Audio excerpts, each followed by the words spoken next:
এখানে আমি ছোট যে সামুদ্রিক চিংড়িগুলো আছে সেগুলো ভালোভাবে ধুয়ে পরিষ্কার করে ব্লেন্ড করে নিচ্ছি। এরপর মসুর ডাল ভিজিয়ে রেখেছিলাম সেগুলো ধুয়ে পরিষ্কার করে ব্লেন্ড করে নিচ্ছি।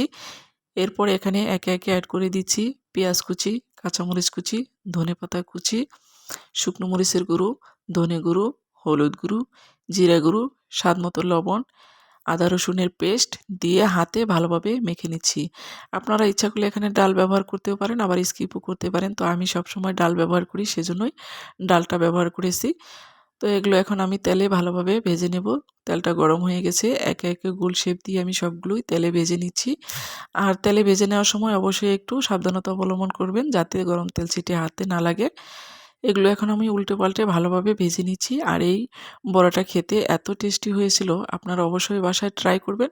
আর যদি আমার ভিডিওটি ভালো লেগে থাকে তাহলে অবশ্যই লাইক, কমেন্ট এবং শেয়ার করে পাশে থাকবেন। ধন্যবাদ সবাইকে। দেখা হবে আরেকটা ভিডিওতে। আল্লাহ হাফেজ।